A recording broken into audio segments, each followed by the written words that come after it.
Welcome to Wayne's Old Time Radio Page channel. I'm Wayne, your host. These programs are brought to you by support of our listeners. You can give your support at Patreon or PayPal, either one. There's clickable links in the description below. Thanks for your support and enjoy the shows. From Hollywood, it's time now for Johnny Dollar. Eve Holden, son. Hi, Sheriff. You put in a call for me, did you? Yes, I'm ready to go to work. Now that the inquest's been held and George Henderson's death is officially an accident, I might be able to move around your little town a little easier. What can I do for you? Help me to move around. The case is closed, as far as I'm concerned. Eve, what's the matter with you? That inquest was a farce. For all I know, Henderson could have been pushed out of that hotel window. The attitude of different people in this town makes that whole thing... Hold on now, son, hold on. I meant to say it's closed as far as my office is concerned. Personally, I think it needs investigating. We can help each other, maybe, you and me. Can I come over? Oh, I better come there. You know how folks are around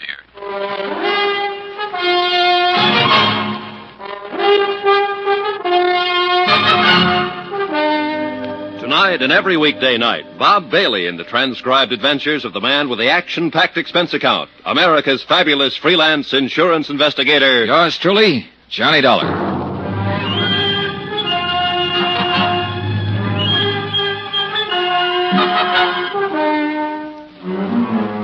Expense account submitted by Special Investigator Johnny Dollar. Location, Culver, Montana. To Paramount Insurance Adjusters, Hartford, Connecticut. The following is an accounting of expenditures during my investigation of the Henderson matter. The question, accident, suicide, or murder? Expense account item 4, $3.48. 1 day later to Tim Connor's office in Hartford explaining the situation in Culver. I'll read it back to you, Mr. Dollar. Mr. Tim Connors, Paramount Insurance Adjusters, Hartford, Connecticut. Coroner's inquest into death of George Henderson, policy number EMP-196667, found death to be accidental. In my opinion, the inquest was not thorough. Have decided to stay on in Culver and conduct my own investigation. If any change, please advise via Western Union, Butte Hotel, Culver. Am forwarding copy of coroner's verdict this date. Best regards, Dollar. Correct? Okay. Oh, Mr. Dollar. Good luck. Yeah, sure. Expense account item 5, 68 cents. Postage. I mailed a copy of the coroner's verdict to Hartford, airmail special. After that, I went back to my hotel to wait for the sheriff, Eve Holden. Come on in, Eve. Oh. Hello. Hello. Mr. Dollar, my name's Porter. I'm the manager of this hotel. Oh, well, come in, Mr. Porter. I can't right now. I've got some other things to attend to.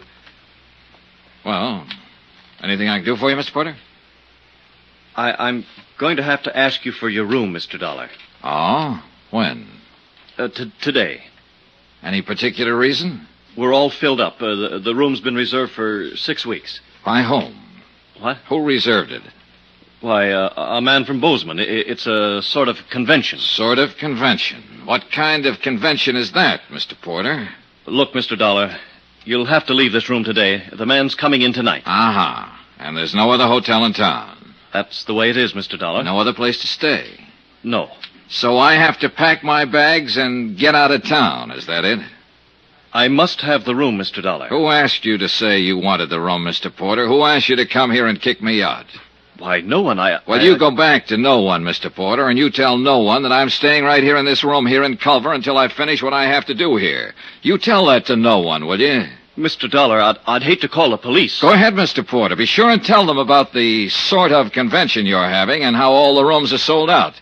Tell them about Mr. No One and tell them I called your bluff. Anything else, Mr. Porter?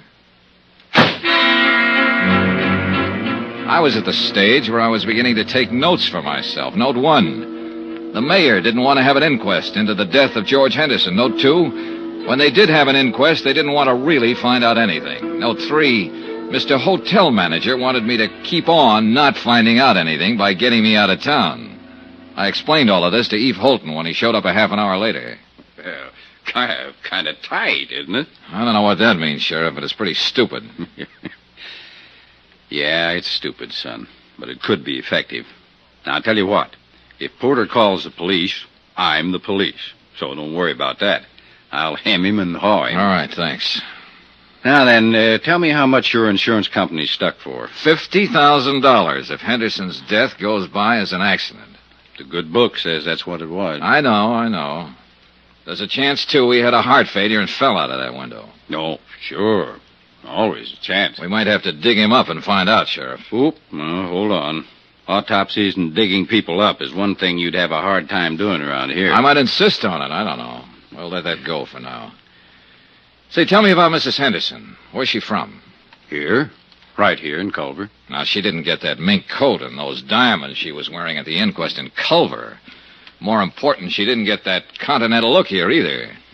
So what's the story? Well, her name was Pauline Underwood before she married George. Born and raised right here in Culver. Of course, she went to school in the East, and she's been in Europe a couple of times, but most of her life's been right here. She is a mighty pretty widow. And a mighty rich one, too. Henderson had it. I know. This divorce she talked about at the inquest yesterday. Well, everybody in town knew they weren't getting along, never did get along. How could they? Pauline's 26 and George is 59. He could have been her father. As a matter of fact, he almost was. Well, tell me about that. You got a drink? Oh, yeah.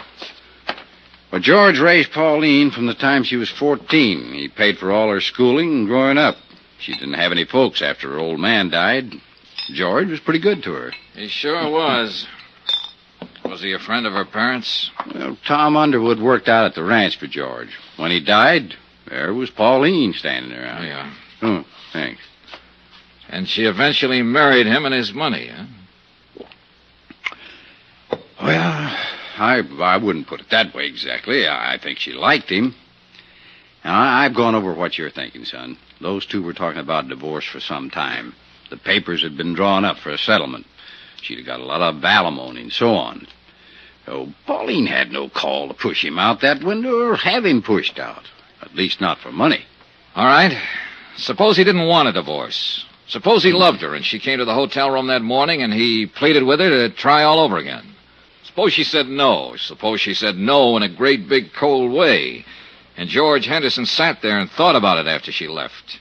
And he got sick all over and he walked over to that window and... Suicide? What do you think? You knew him.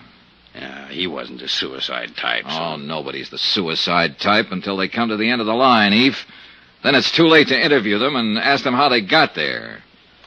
Everybody seems to think it was an accident, so I'm just throwing words around. Well, you have a right to do that if you aren't satisfied, son. Hey, getting back to this hotel again. Who might want me to get out of town and not ask any questions? Anybody. Well, who? No idea. But it's somebody who has some feelings in this. Hey, who owns this hotel, Eve? Noah Baxter. Who's Noah Baxter? Rancher. Got a place about 15 miles from here.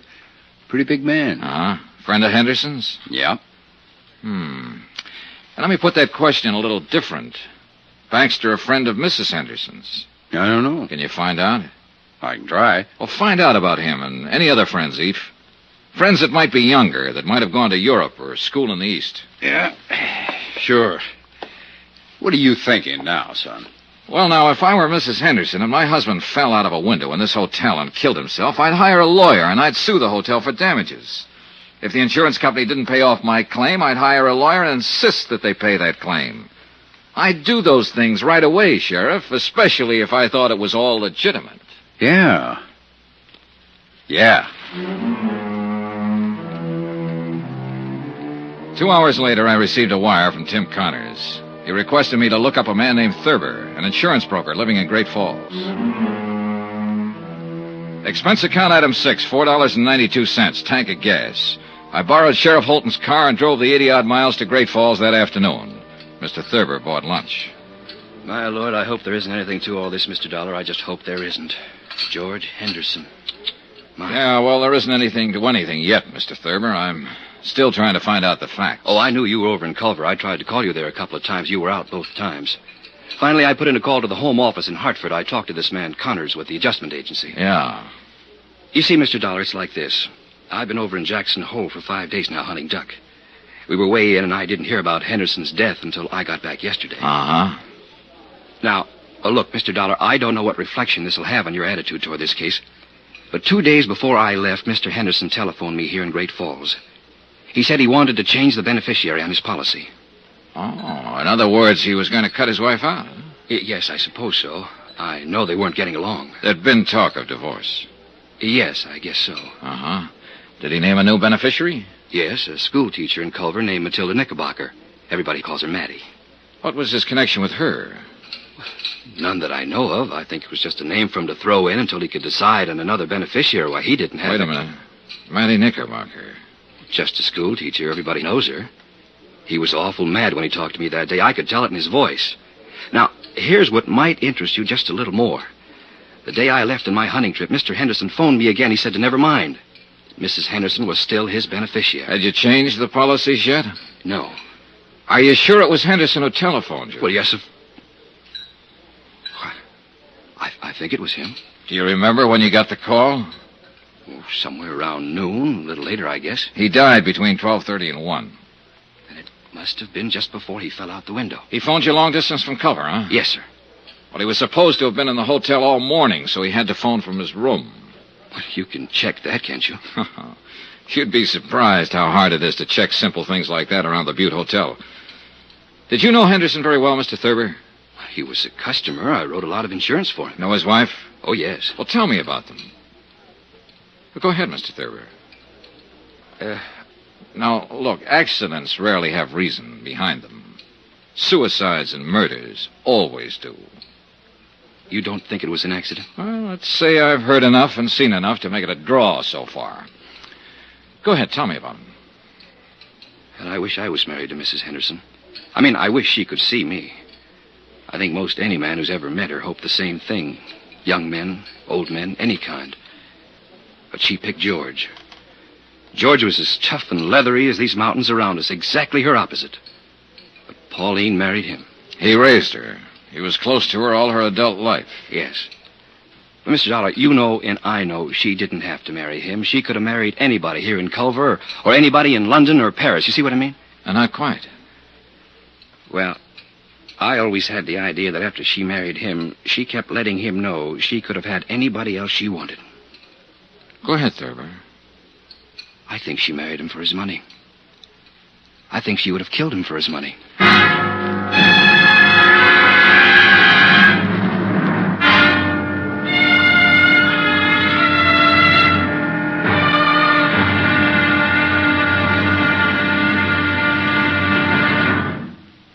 There'll be another intriguing episode in our story of the Henderson matter tomorrow. Tomorrow, the whole affair becomes a town issue, and I become the town goat.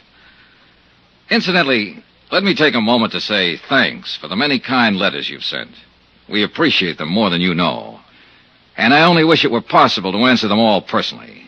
Again, thank you. Yours truly, Johnny Dollar.